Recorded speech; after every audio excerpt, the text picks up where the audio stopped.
You're listening to episode 184 of the Small and Supercharged podcast with Ria Freeman. Well, hello and welcome to this episode of the Small and Supercharged podcast, the first one for 2022. Oh, that sounds weird. I still can't work out whether I should say 2022 or 2022, so I'm probably going to go for the latter, but we'll see.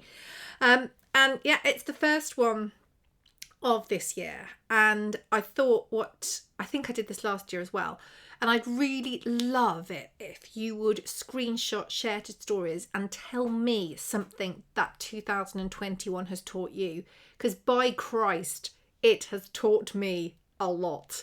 Many of the things I feel I didn't need to know, but still good to know. And actually it's what's inspired me is there's a Reels trend at the moment. I've actually just made one. But it's called, oh God, what's the song called? It's the one that is called, I think it's by someone called Backpack With Me. It starts with a bit of, oh gosh, what's his name? Bruno Mars. And then goes on to Adele and people change the image on the screen to the beat. I've just done one. But actually I was inspired by Rachel Coulter, who is also stable manager tech, I think she might be, on Instagram, but she's fabulous. She's a member of the mastermind group and I saw it, and hers is slightly different. She's got a lot more pictures than I have. She's obviously used different timings, but I was going back through my phone looking at the pictures to put into it, and I thought actually this is a really good subject to do a podcast on, because obviously through every picture that you post and every moment that you capture on your phone, there's not necessarily a lesson behind each one, but it definitely does take you back down memory lane. And I thought whilst it was fresh in my head, I would have a little chat with you and share it. But as I said, I would love to hear what 2021 has taught you. Good, bad, indifferent, funny. Yeah, hit me with it. Screenshot, share to stories. That's obviously if you're listening to the podcast, and let me know what it has taught you. So, what hasn't 2021 taught me? I think it has been such a year for everybody, really. I think that if we'd gone back another year, obviously we had an issue with when we were moving from 2020 into 2021. Coronavirus had been kicking off since March, and we were in a kind of, definitely in restrictions. I think it depended on different areas of the country up to Christmas. This year has been slightly different, but if someone had said to me a year ago, you know that coronavirus is still going to absolutely dominate the news, you're going to be ramming cotton swabs up your nose regularly and your children's noses, and you are not going to mind it, and you're going to have had 3 injections this year and you're going to be grateful for them, I would have thought they were mad. But that's where we are. That is where we are. I've seen lots of memes about, I actually did one myself about, there was lots of things saying, let's lunge 2021 before we get on. I don't even know what we need to do for 2022, but it's going to involve probably sedatives, body protectors. I don't even know, so much stuff. So let's go back in time. At the beginning of 2021, the day before the children were due to go back to school, Boris Johnson popped on the television and told everyone that schools were going to be shut. And I can remember that moment because I was sat in my father's house and the boys thought they were going back to school the next day. And he said that they weren't. And I couldn't believe it, to be quite honest. What times do you not go to school? Like if you're ill or if there's a snow day. And that carried on until March, as you'll well know. So 3 months of homeschooling and trying to run a business alongside that, and trying to make sure that you were doing well for the children in terms of you were making sure they made the Zoom lessons, they handed in the work, you took the pictures of the work, all of that stuff, and trying to fit your normal job around it was insanely difficult. Now, I'm really lucky that my husband works from home a couple of days a week. So on the days he was at home, he did probably the bulk of the homeschooling on those 2 days. Although he got Friday, and then they had no screen time Friday, and that annoyed me. But that's a different subject, because when you had sort of 2, 3, 4 Zooms a day, some days, that is quite a commitment with the work in between. And then it was just a lot. And I think that when you're in the middle of it, you just keep going. But afterwards, I felt like I needed months to recover from it, just because it was so full on for such a prolonged period. And a couple of weeks ago, the boys had a week off school because the school was closed because of a coronavirus outbreak. And they had a week of homeschooling. And it kind of brought it all back. It was much easier just for the week, obviously, rather than 3 flipping months when you had no idea what you were doing. And been here before, but it was really hard. And I absolutely take my hat off to anybody that was having to homeschool. Obviously, I've got 2 boys. They were 5 at the time. So at least they were in the same class, which I think definitely made it easier. I've got friends who have got children in 2, I've got anyone with 3. I know of people with 3, but I think probably my friends are more in 2 different age groups. So I was having to coordinate the timetable of just one class. Whereas if you were trying to juggle 2, 3, 4 different classes at the same time, I don't know how you'd have managed that. I mean, my broadband would have packed up if they were running at the same time anyway. It'd have gone, yeah, absolutely, screw you, love. But it was just incredibly hard. So anyone that got through that, abso-flippingly well done you. It was really difficult. It was really difficult. And I think that time really did show me, I guess, what you can do, like what we as people can do and how much we can take on. And there's a kind of digging deep, and then there's a digging really, really deep, and that level of kind of grit and determination, and being able to process stuff. But I think what that also told me is that all of these things do come as at a cost. And of course, it's the right thing to do. If you've got homeschooling and everything, you have to just constantly prioritize, adjust your list, try and fit everything in when you can. But that means you are working incredibly late and you are incredibly tired. And I love the work I do. So I kind of needed that outlet because, doing, oh gosh, what were we doing? We were doing about, vertices and corners. I had to Google what vertice meant because I wasn't listening. Oh God, what they call digraphs, trigraphs, all this stuff, which is obviously not really what I tend to work with each day. It was so nice to have some, relevant work, not drawing drawing some kind of shape with corners. I don't know. It's coming back to me now. So it was really important for me to have that time to do the work. But gosh, it was really hard. So I think it's taught me the level that you can dig in terms of digging deep and sort of cracking on, but that does come at a cost, and you have to offset that so you have chance to just mentally recover, because it's incredibly difficult. So that's the first thing. That time did also teach me how important getting out is. I did make the children walk every single day because I am that person. But getting out, even in the rain and the cold, it was so important for a change of scenery, to get some fresh air, to kind of appreciate nature, get out from beyond your 4 walls. The importance of fresh air, the importance of exercise as well. And I have done running. I know I've talked about to you about this before, the Couch to 5K, and I have done running before, but I really kind of focused on walking because obviously with the children, and I had the dog at that point, and my father lives next door, so I made him walk with us as well because he couldn't golf, and it was good. It was really good. I very much enjoyed the walking, and we used to go out and walk at the weekend as a family, and I really loved that because we go to different places, and when you're out for a few hours and you come back, obviously depending on the regulations, we did not break any of the restrictions at all. And I know at one point you couldn't go out and exercise for very long. Was that this year or last year? I can't remember. Anyway, didn't break any rules. It was just really good to get out and do something different and not be on your phone or watch the television. It was good to do something that got your body moving, really.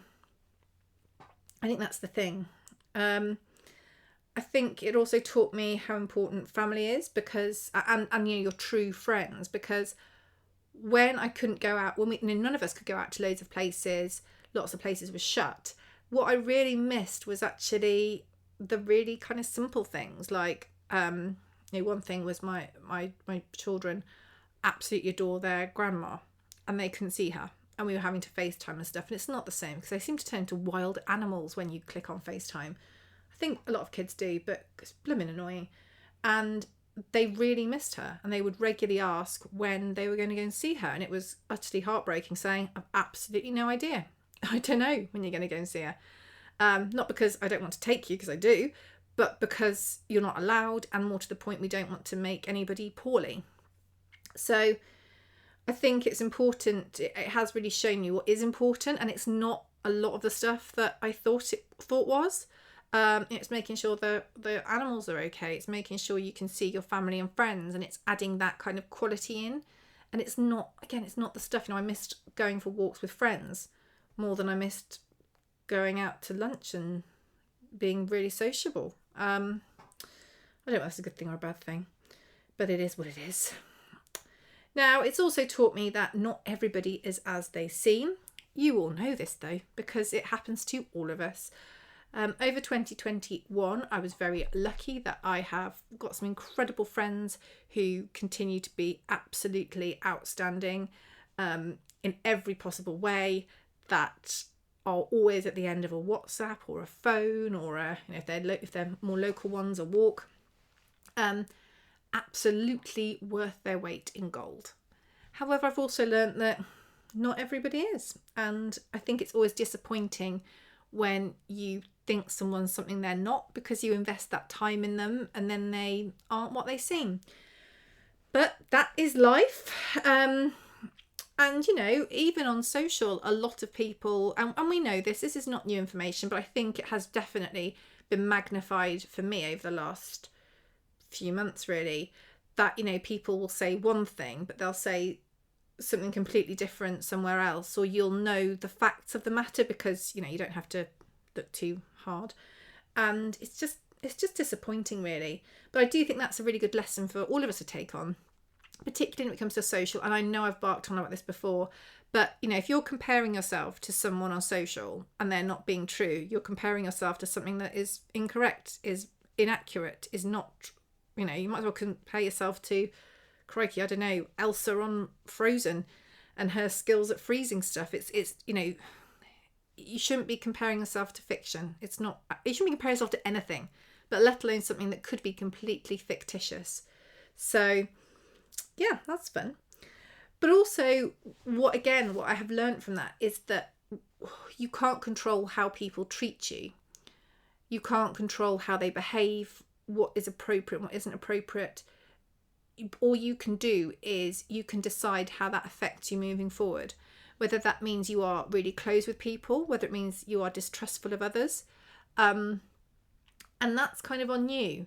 And I can't tell you what the best way to do it is, but I am aware from my point of view that I have been in a situation where I've thought, hang on a minute, am I letting a past experience, a negative past experience, taint something that could be really cool because I am worried about whatever happening again? And I think even just having that self-awareness is really useful, because you can then use that and go, okay, well, hang on a minute, let's just take a step back, let's drop all that baggage just on the side for a minute and let's look at it. So that's something to learn. But on the positive, some people are absolutely gifts from whoever is in charge of this, and they are worth their weight in gold and more. And and some, not surprising, but some people really do go above and beyond when they have got no need to, and that is just so heartwarming and so touching. And that has been something I've learnt, which has been lovely. God, I feel like I've gone a bit depressing. It is going to get better. It's going to get better. Don't worry. I've learnt much to my amazement. Well, not my amazement, but we lost Jam the dog. Not lost her. She died. Didn't physically lose her.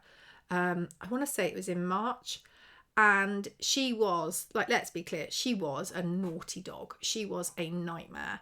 She was great to walk with and she had a heart of gold, but she was so naughty in the house. Like, she would empty the bin, she would climb on the table, she would take food out of the children's hands. And for the record, we had various dog trainers over and they were like, yeah, she's a hound. Meh. She's hardwired for this. She was a nightmare. But she got very ill very quickly and we took her to the vet. Actually, Lol took her to the vet. My husband took her to the vet because I was taking the children to school and I phoned the vet and I was like, she's really not well. Can she come and see you? And they'd seen her literally 3 weeks before to give her jabs and she was in great health. They'd weighed her. She was absolutely fine. And in probably the course of 10 days, she went downhill incredibly quickly. We thought she might have eaten something like that she couldn't digest. And anyway, it was a tumour or some kind of growth that was blocking her, I think it was her stomach into her intestines in the end. And we made the decision to basically let her go under the anaesthetic rather than bringing her round to say goodbye to, then put her to sleep again. And that was awful, actually. And I think, she was such a tricky animal, but she definitely left a massive hole in my world, and I still go in now and look for her. So I think I also learned that I really miss the dog. The dogs, even when they are as naughty as Jam, are special. And she was a lovely dog. She was a nice person. She would be that friend if she was a person that would definitely get you arrested and in the police station, and she wouldn't really know what had happened, but she would be the one that would get you arrested. But yeah, so that's fun. We're going to go up now, I think. Yes, we are. Whew. That's. I've got to be an honest account. Otherwise, what's the point in this podcast, right? So the next thing is, if you want something, you should blooming well ask for it. Again, I think that the last 21 months have taught us that life is indeed short and things happen that you have got no control over. And I know this year I have definitely got my eyes set on things that I really want. I did it last year and it worked. But it's not just going on going, well, I want that, so let's crack on. It's thinking about it. It's looking at, particularly from a business point of view, what's in it for the other person? How can you add value to them? I know I've done podcasts around how people can pitch to be brand ambassadors, and it's the same thing. Like, look at it 360. How are you going to add the value? Where are they? Do your work, do the study, do the homework. So when you pitch, it's an offer they cannot refuse. But if you want something, go for it. I've had lots of people pitch to be on the podcast this year, and many who follow me, we've got one coming up soon, have been successful because they have wanted to be on the podcast. They've asked, they've put together a good case, a good pitch. They've shown the value that they're going to bring to the podcast, and I've said yes. If they hadn't asked me, they may never have been on, and that's just a really small example, because it's not all about me. But is there something that you really want, that you can plot back the steps that you need to take to get there, that you can go for? What can you ask? What can you do to make yourself irresistible? Do it. Just do it. Then we've also got, I've got this written down, you see, rest being important. Between the kind of Christmas, New Year period, like I've had a nap in the day some days. I don't nap. I think it's just that you push so hard because you've got so much to do that you don't give yourself any time to just sort of take a step back, breathe. But it's important to do that. This year has reminded me that I like public speaking and that it's quite fun. And actually the buzz after it's quite fun. And also this year I've been lucky enough to run two of my own events over at Bennett's Willow Barn, social sessions, which we are planning to bring back in 2022. Just waiting to see what we're going to have restriction wise before we make a plan for that. And I've loved it. It's kind of been a bit scary because I haven't run an event complete on my own before. Well, we do. She says, Steph at Bennett's Willow Barn has, we've run them together, but in terms of I've been the only one delivering it rather than I've been asked to be a speaker. That's what I mean. But it's been brilliant, and the support of the people at these events has been incredible, and I'm incredibly grateful. And we've had such a good time and created some great content, built confidence, formed connections. It's been amazing. Loved it. Be doing more of that. Public speaking wise, I've been lucky. I do a lot, as you know, for Enterprise Nation. I'm a business advisor of theirs. I've also continued to work with a few universities. I spoke at the Festival of Female Entrepreneurs. I spoke at Beta International. I've done quite a lot of things this year, and I've loved them all. But it would be great to kind of get on a stage again, like I did at the Festival of Female Entrepreneurs, but because of the blooming restrictions, it was a smaller audience, but it was still fab, and I loved it. And the kind of buzz is really cool. Marilyn rules the roost. Marilyn is the super cob, and I always know she rules the roost, but again this year, I think because I've been hanging out with her a bit more, my office is now next to her. You know, open the door and she is there staring at me, neighing at me, explaining that she needs food and she needs it now. She rules with a rod of iron, that horse, and I absolutely love her. She's such a little witch, but I adore her. She's such a wicked one. Definitely be more Marilyn. I've learned that I'm very happy to be injected with stuff. So grateful for I've had the COVID jabs. I've had 2 and a booster, so I've had 3 altogether. So grateful to live in a country where we're able to access these incredible things for free, like literally life-saving stuff. So grateful for that. And I'm not the biggest fan of injections. I'm not crazy about it, but I'm not the biggest fan. But I've never been so grateful to be injected with something as I was for the first COVID jab. And testing again, having access to the tests that we have to see if we've got COVID, obviously lateral flow tests and PCRs and all sorts. I know that there are problems with the system. I'm not denying that. But how lucky are we that we can access these things, that we have got the NHS, that we have got volunteers who are giving up their time to inject people, to do all the admin connected with it. Like, how lucky are we? So lucky. And I am incredibly, incredibly grateful for that. I know I will continue to whinge about the amount of tax I pay and everything else because, I'm hardwired that way. But so grateful for these people that have done this. And, I'm lucky to know a few people who work in the NHS, as friends. I know Dr. Di, obviously, but I follow a number of people on Instagram who work for the NHS, who have given their time to help with the vaccination rollout, have given their time to work and support hospitals, and also extending this further, not just the people in the NHS, but when we were in that severe lockdown at the start of this year, those people that kept us safe, the policemen, the firemen, I don't even know how you say that, PC, the fire officer, fire people, police officers, fire, I don't know how you say it. The farmers, the people that opened shops, the people that served food, the people that delivered the food, all the things that kept us all running. And those people that we were all told to stay home and don't leave your house for fear of getting a disease that could kill you, a virus that could kill you. These people were going to work every day to keep us fed, watered, safe. We're really, really lucky that we have got that available to us. I've also really had my belief that if people are just winding you up on social, just mute them. It's just not worth it. It taps into not everyone's as they seem. Just mute them. It's been so powerful. If people have had differing opinions to me on, not on anything, but on things that to me are critical. I'll give you an example. I've seen lots of people saying that they would deliberately break any of the COVID rules, that the vaccines had microchips in them, all this stuff. And I didn't need it, to be honest with you.